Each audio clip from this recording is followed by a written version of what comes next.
បាទសួស្តីជួបគ្នាទៀតហើយបងស្រីចូលរួមគ្រឿងលេងសប្បាយៗទាំងអស់គ្នាណាសូមជម្រាបសួរលោកពូ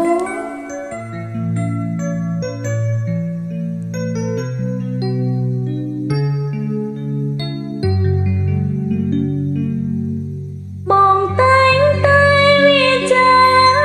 ព្រមថាស្រឡាញ់តែស្រី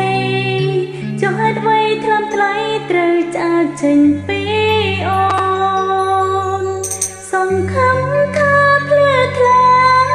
ប្រែคล้ายជារលីសាបសូនដួងចិនស្រពនអិនក្លឹមសាបងតែងតែនឹងគិនមៀងមិនក្រុមពេលវេលាដងហើមឈឺផ្សាដឹងថាឃ្លាតទៅបងឃ្លាតតែកាយាតែចិនដារៀននៅស្នេហ៍ថ្នមពេលពៅគ្រប់នាទីទាំងអស់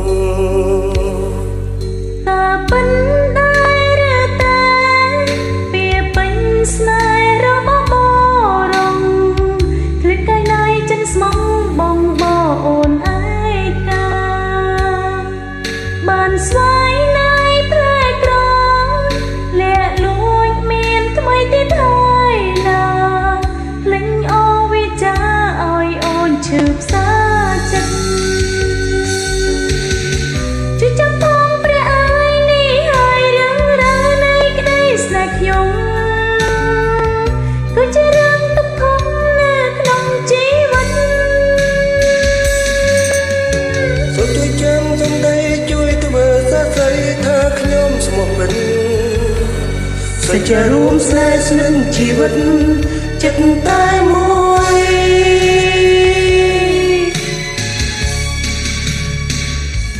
បាទបទនេះផងដែរជាការសំណូមពររបស់បងអូនស្រីសុខ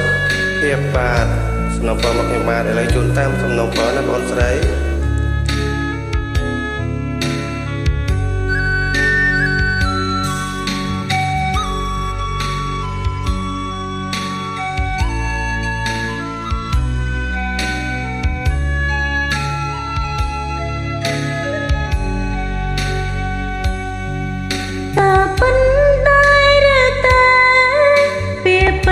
ស្នេហ៍របស់បងរង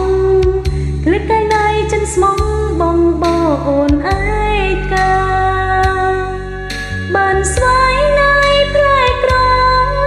លាក់លួចមានថ្មីទៀតហើយណាលេងអូវិចាឲ្យអូនឈឺផ្សាចិត្តជួយចាំផងព្រះអើយនេះហើយរឿងរ៉ាវនៃក្តីស្នេហ៍ខ្ញុំ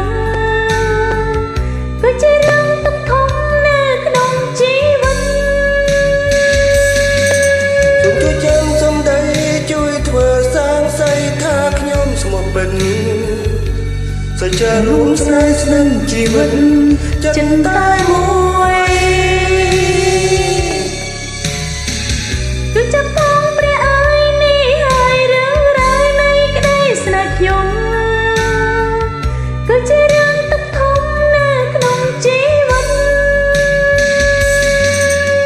សូមជួយចាំសំដីជួយធ្វើសរសៃថាខ្ញុំស្មោះពិតសេចក្ដីរួមស្នេហ៍ស្នឹងជីវិតចិត្តតែមួយ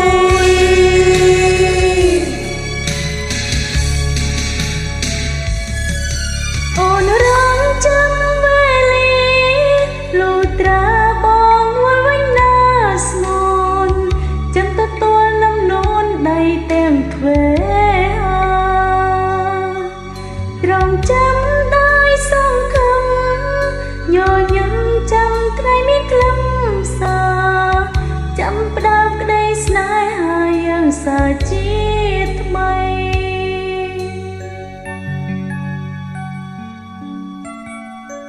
ខ្ញុំ20ទៅផងគាត់ថាបាត់នេះបាទអរគុណច្រើនសម្រាប់ការចូលរួមណាបងស្រីអរគុណ